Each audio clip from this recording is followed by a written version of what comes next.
Welcome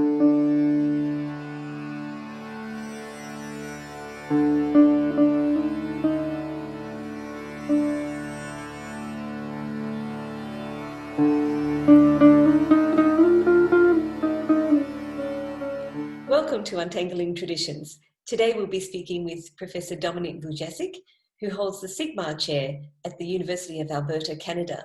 Professor Wujastyk is a Sanskritist, originally trained at Oxford under Professor Gombrich, and is a specialist in Indian medicine, Ayurveda, alchemy, rasaśastra, and the history of linguistics, vyākaraṇa. Well known for his book, Roots of Ayurveda, he is also the founder of the journal History of Science in South Asia. We'll be speaking with Professor Wujastyk about his contribution to the Alchemy Reader, which will be an output of the AyurYog project. So welcome, Professor. You're editing and translating... Thank you very much. You're welcome.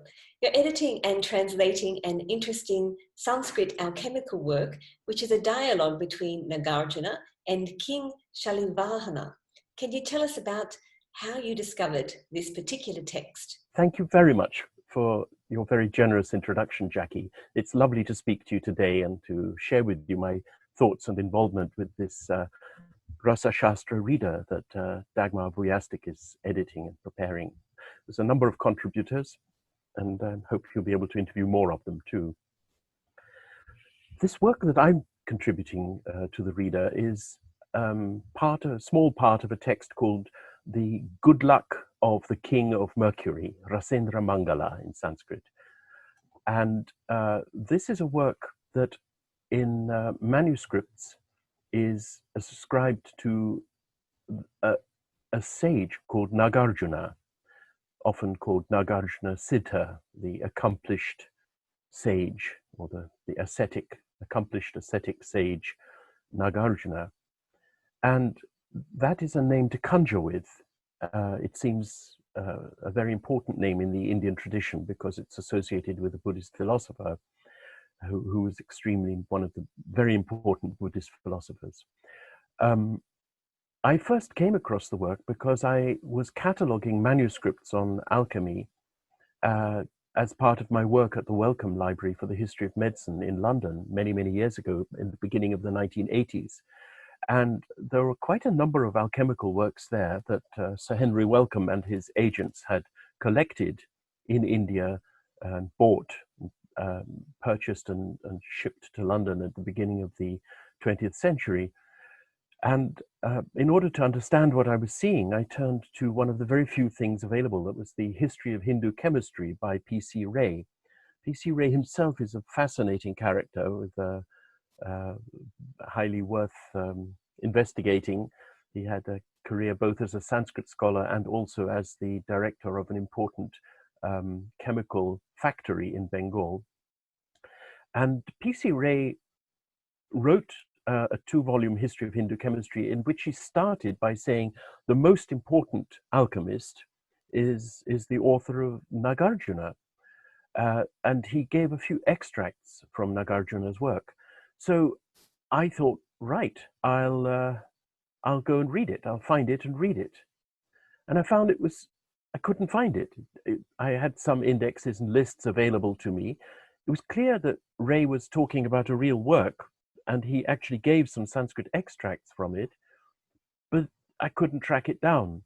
So I worked on this problem intermittently for a while and finally sorted out the problem and published an article in 1984 about this. The problem was that, unfortunately, P.C. Ray was working, just by sheer bad luck, he was working with one manuscript from Jammu in Kashmir that had the wrong attribution in the colophon. So this manuscript said it gave the work another name, said it was by Nāgārjuna, but it had a different title. And that had caused a lot of confusion because there is a work with that different title. It's by somebody else. But for nearly 100 years, people who haven't paid attention to this keep saying there's this work with a different title, and it's just created havoc in the history of this subject. So I sorted that out, and for the first time identified that the work that P.C. Ray was talking about was indeed called the Rasendramaṅgala, the good luck of the king of Mercury. And so then I began to try and find manuscript copies of it. And that was the beginning of a very long search, because there are very few surviving manuscripts. And it has taken me a very long time to gather some of them together. Indeed, I still haven't got them all. There are at least 2 manuscripts that I know about that I still have not managed to see. So are there any legends or tales in India of the alchemist Nāgārjuna? Absolutely. In fact, not just in India, but also in Tibet and in China. So there's a long and tangled history, which is still not clear to me. I've written about it a bit. I've given a couple of conference lectures on this, but when you do research, it's sometimes like taking a glass of water with some mud in it and stirring it up for a while, and then you can't see through the water. And eventually, after a long time, the sediment settles down and everything becomes clear. And I'm still at the swirling sediment stage. I'm still not very clear about all of these issues. My best understanding of the background, the historical background to this, is that at a very early time, there is a mixture of legends about the great philosopher Nāgārjuna, whose works who survive and are absolutely foundational to understanding the history of Buddhist philosophy. He's the founder of the so-called Madhyamaka school of Buddhist philosophy. So he's important for intellectual reasons, but at the same time, I think within maybe 100 or 200 years of his life, and he's thought probably to have lived in the 2nd century AD, and there's a lot of debate about the date, but let's work with that. His importance begins to make him a legendary figure. So within a couple of 100 years, we find some of the Chinese pilgrims, people like Fa Xian, coming to India in 400 and mentioning maybe a monastery where he lived. And then later on, Xuanzang in the early 7th century talks about him. And Xuanzang's account, we already have a merging together of the alchemist and of the philosopher and an alchemist, that he's a magician, a philosopher, a wise man, and an alchemist. And there are certain pieces to this legend. One of them is that he has a relationship with a king who's called Shatavahana or Shalivahana, as you said. Both versions of the name are used. So the king, in these early stories, the king wants to build a palace, but doesn't have enough money. And Nāgārjuna creates gold through an alchemical process that enables the king to build his palace. There's sometimes a subsidiary story about the end of Nāgārjuna's life, which is that he's challenged by a younger person and Nāgārjuna offers to kill himself, and the young person tries to cut off Nāgārjuna's head. Nāgārjuna can't, and the younger person, who sometimes it's a prince, the son of the king sometimes, other times it's a junior disciple of Nāgārjuna. But anyway, this younger person tries to behead Nāgārjuna and can't. And then Nāgārjuna, again, in different ways, but sometimes through an alchemical intervention, or sometimes by taking some saliva and putting it on the sword, makes it possible for this young person to cut off his head. Sometimes it's not a sword, sometimes it's a blade of grass. So there's one other important element in this that seems to go back possibly to the original philosopher Nāgārjuna, which is that the philosopher Nāgārjuna probably wrote a letter to a royal person, a king, who is called Shatavahana, again, the same name. So there's been a lot of work trying to identify who the king was. We think we may know who it is, but there's some variation. And this letter survives, and has been published and translated. It's a very beautiful piece of Buddhist philosophy and advice about life. So we have the philosopher, we have a letter, we have his philosophical works, we have his probably genuine interaction with a king, and then we have later legends that elaborate this and add on to it stories about medicine, alchemy, and magic. And it's really difficult to tease all of these threads apart. But the stories seem to begin as Buddhist stories, or stories within the Buddhist milieu, and they are also repeated and told at even greater length and with more detail by some of the famous Tibetan Buddhist historians, people like Taranatha and Buston. So these stories circulate widely in Tibet and also in China, and a legendary life of Nāgārjuna that includes many of these legends gets translated into Chinese from Sanskrit in about 600 AD. At some point, probably towards the end of the first millennium AD, so maybe around, I don't know, this is a guess, but 800 or 900 AD, maybe earlier though, many of these stories seem to get associated with Gujarat and Rajasthan on the west of India. And there seems to be a point at which many of the stories start being told as stories about a great Jain saint, that Nāgārjuna becomes a Jain figure and is talked about again in quite some detail in some of the Jain hagiographical literature, including the Prabandha Chintamani and other works that are quite well known, been translated into English, and we have access to them. And in these stories, usually it's a Jain figure. But some of the stories are the same, but the location is now Gujarat. And these stories are associated with some of the great pilgrimage sites like Shatrunjaya in Gujarat. So it's a long and tangled story.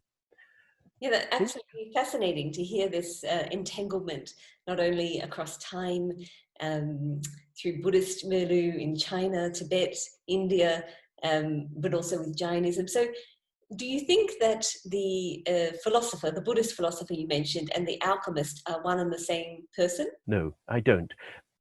I mean, there's something there. These stories, it seems unlikely that these stories would arise just without some trigger.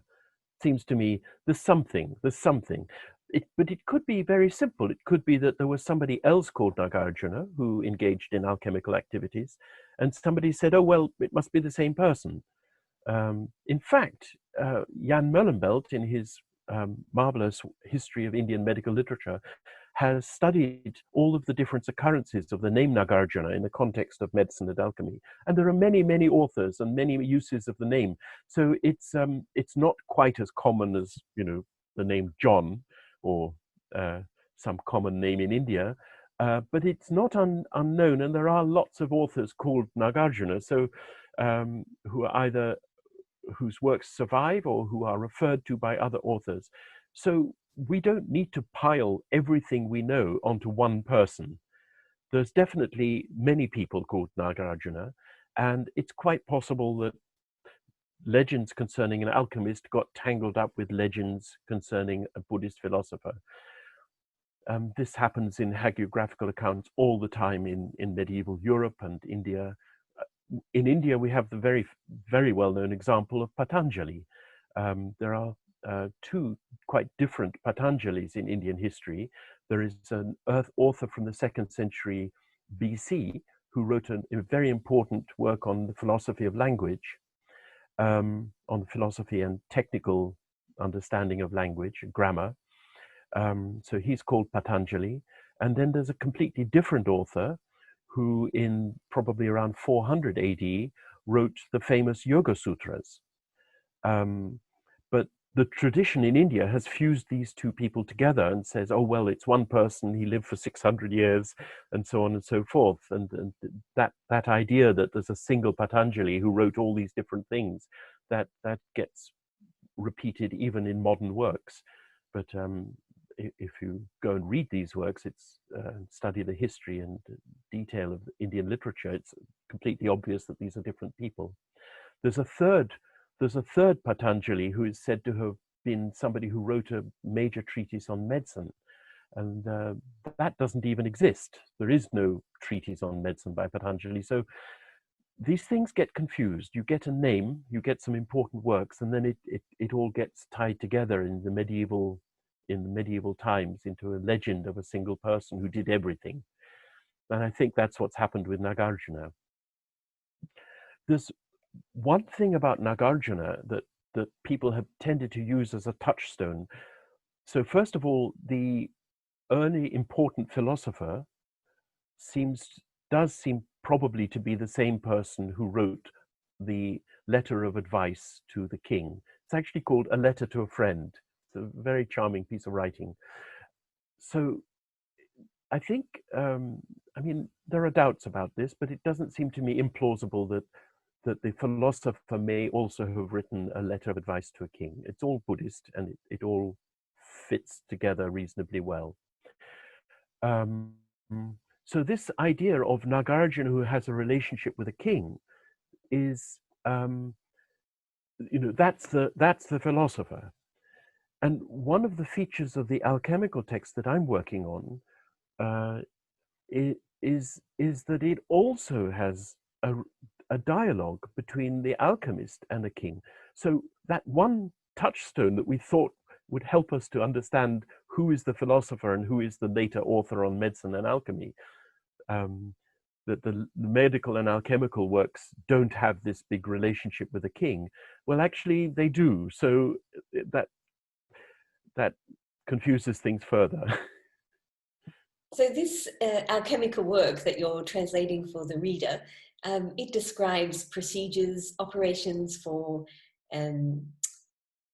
alchemical operations, methods for healing, elixirs for immortality. So are you able to share some of these with us? Well, I must be brief about this because I'm not a great expert in the actual recipes and all of the details of how they are put together and processed. Dagmar has been the person who's really pioneering our understanding of exactly what these ancient and medieval authors meant in their recipes, and she knows much more about it than I do. This work, the Rasendramaṅgala, includes recipes and instructions for all of the things that we expect in classical alchemical works. So parts of it include recipes for making gold. Other recipes include, there's a lot about healing, a lot about medicine and healing. There's a surprising amount about virility, almost all of it aimed at a man, and also recipes, magic spells and charms for attracting women, for a man to make himself irresistible and to have lots of sex with lots of different women. So all of those elements are present in this work. There's another feature of this work that is worth mentioning. There is a commentary that is associated with the work that appears in, I think, 2 if not 3 of the surviving manuscripts. It's a bit sketchy. It's associated with the name Govinda or Govinda Bhadra, or the slightly different versions of his name.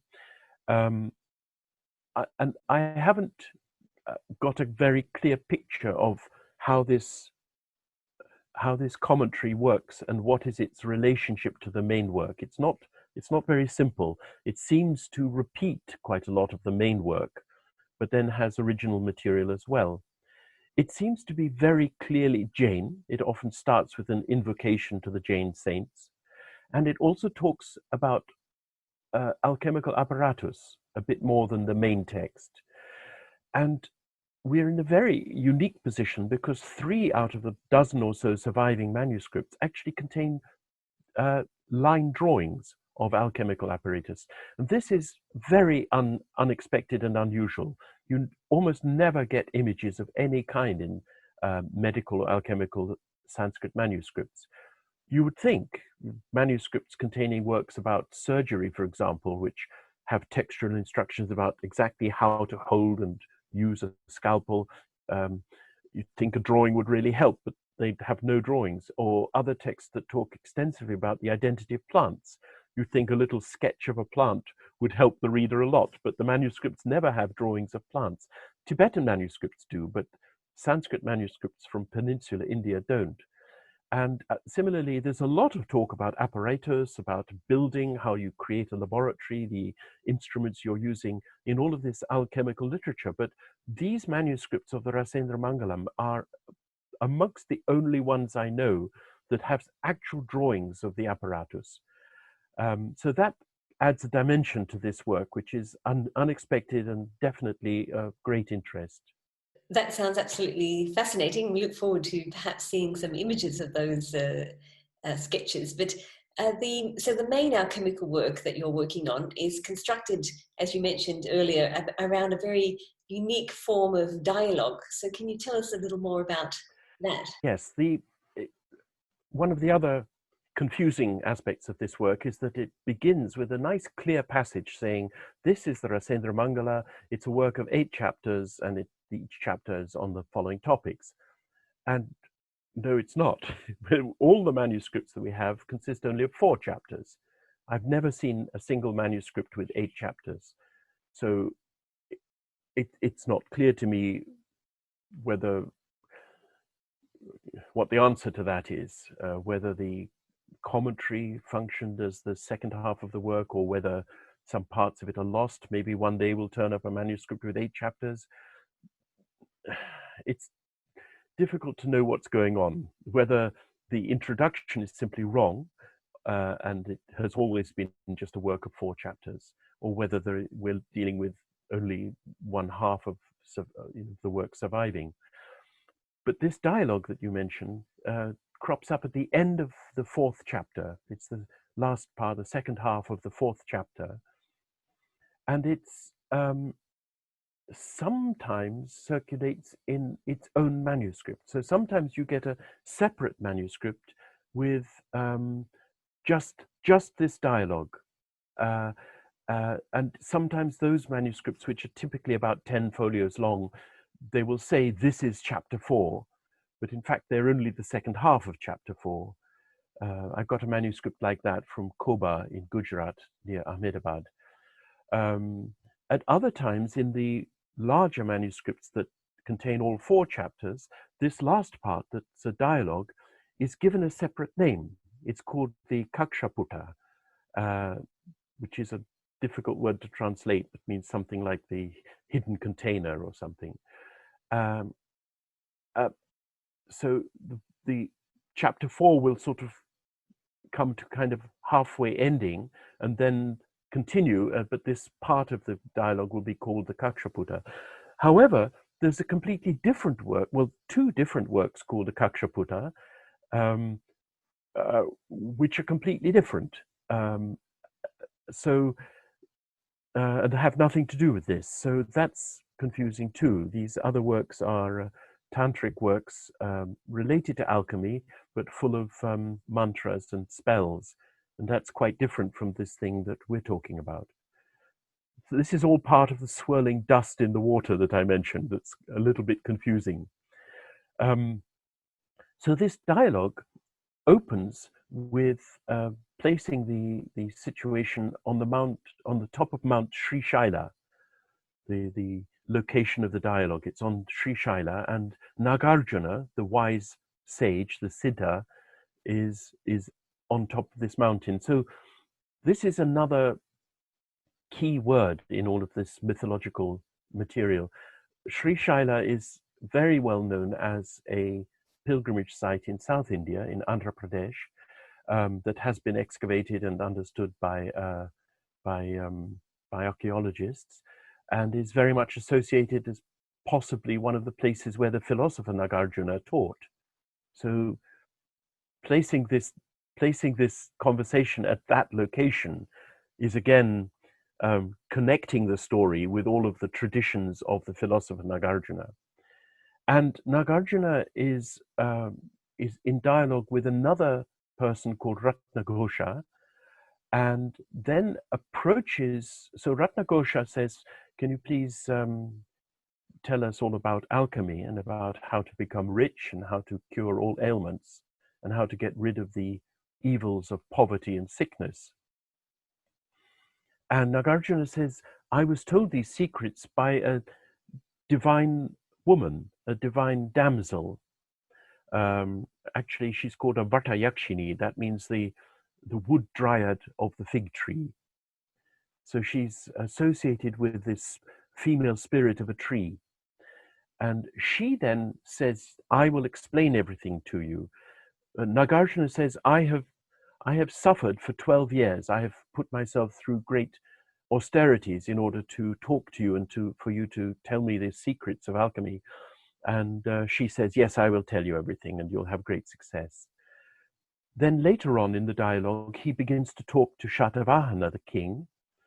At the end of the dialogue, it's back to the frame conversation with Ratnagosha, and it ends up with the god Bhairava, the god Shiva, briefly summarizing, just turning up for the first time right at the end of the dialogue and being the last person to speak. So that's the overall shape of this dialogue. So a very fascinating, complex dialogue set up within the text, but some of the issues around overcoming poverty and illness no doubt still have relevance to today. So regarding your philological work on this text, so you've chosen to collate 12 manuscripts using very sort of innovative collation software. So what is the interesting aspects of this technology from your perspective? The editing of manuscripts in the past has been very time-consuming, slow work, and even great scholars often produced only 1 or 2 editions in their lifetimes because it takes so long to study each manuscript and to write down how every manuscript differs from every other one. It's a bit like the game of Chinese whispers. If you played it as a child in a party, you whisper something to the person next to you and they whisper it to the next person. It gets passed around the room and it comes back into your other ear, having completely different, sometimes completely unrecognizable. That's what it's like with manuscripts. Somebody writes something maybe 1,000 years ago, and then it gets copied and copied and copied. And like a photocopy, every time you do a new copy, it deteriorates slightly. So that what we have today, surviving in the year 2020 in the libraries in India and abroad, these copies all have mistakes in them, but they have different mistakes.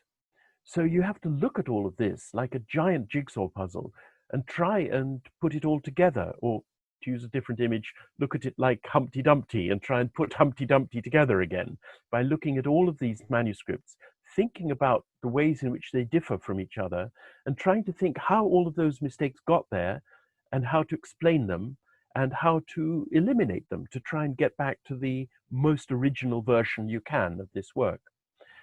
So usually in the old days, people would have large bits of paper with like graph paper with columns and rows, and they'd write down every variation. I've done this work myself many years ago. It's very slow and time consuming. And then you try and think it all through, put it together.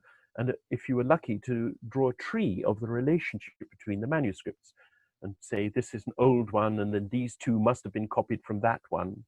So for example, in the present case, there's quite an old manuscript of the Rasendramaṅgala in a library in Bikaner in Rajasthan, in the so-called Anup Sanskrit library.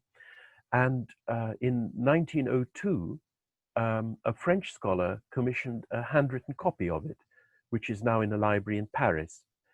I commissioned a handwritten copy of it in the early 1990s, and I have that in my possession. It's also in a library in London. So we have 2 copies of this Bikaner manuscript, but the people in Bikaner, the owners, the royal family who own the Anup library, they won't let scholars have copies of their manuscripts. They keep the library locked up and they won't let anybody have any copies. So you can't write to them and say, could I have, well, you can write to them, but they won't give you any digital copies or even a photocopy. There's a family dispute and they're worried about things going missing and whatnot for various reasons. So these two copies that we have are both copies of the same original. So by comparing them together, perhaps we can almost recreate what the original in Bikanya is like. One day we'll get a copy and then we can see if our reconstruction is any good. But at the moment, having the Paris and the London manuscripts helps us a lot. It gives us at least a glimpse of what's sitting there in Bikanya. And this is multiplied across all 12 of the manuscripts. What has changed now is the development of methods within evolutionary biology. Now, this may seem a bit of a leap, but in the field of evolutionary biology, which is much better funded than Sanskrit studies, many scholars have written computer programs for the analysis of the human genome. And it turns out that the structural problem of reconstructing an ancestor of a living creature through studying all of the different genomes, all the patterns in the DNA of all of the different creatures that live today. So, for example, looking at the genetic pattern of a horse and of a donkey and of an onaga and what other creatures there are like that, and trying to work back to what must have been the genetic pattern of the ancestor of all horses hundreds of thousands of years ago.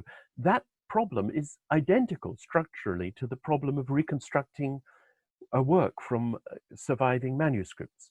In a way, it's a rather simple problem. It's the problem of comparing similarities and differences and trying to eliminate and put all of these into this neatest, most efficient pattern. So what's happened today is that we've been able to take the software that is used for the analysis of genetic patterns and apply it to manuscripts. And several scholars have been doing this with Latin, Greek, and medieval English literature. And in the last decade or two, a few people have started applying these methods to Sanskrit. So currently, there is a scholar called Charles Lee, a postdoctoral research fellow at the University of British Columbia, who has written a program called Saktum Iva, which is the name is a quotation from a Vedic verse. And he's made this available freely for anyone to use. And it's a program that allows you to enter information from all your manuscripts, which literally does mean typing out every single syllable of your manuscripts. So that part of the job is somewhat slow and dull. But once you've done that, the Saktum Iva program will compare all the manuscripts together and write out all of the differences. And it goes further than that. It will also allow you to construct a tree of relationships between the manuscripts. So that, for example, what I was saying about the London and Paris manuscripts, they appear close together like leaves on the same twig because they're closely related to each other. But they may be very different from a manuscript from Ahmedabad or from Bombay. So having a tree that shows you the logical relationship between your manuscripts is tremendously helpful in making judgments about what to accept and what to reject when you're reading through the text. It helps you to get back to the oldest and most original version of the work. So I've been using these tools, these analytical tools and software platforms to study the Rasendramaṅgala. And I must say, it's like a revolution. It completely changes the way you work and helps enormously. Absolutely fascinating, and I look forward very much to delving into that particular program. But thanks, Dominik, for sharing your process of discovery for this particular work and its reconstruction. And we look forward very much to your chapter in the forthcoming Alchemy Reader for the AyurYog project. So thank you again for your time, and it's been an absolute pleasure. Well, thank you for giving me the opportunity to share some of this with you. And I look forward to finishing the work and getting it published in Dagmar's book. Thank you again. No worries. Thank you.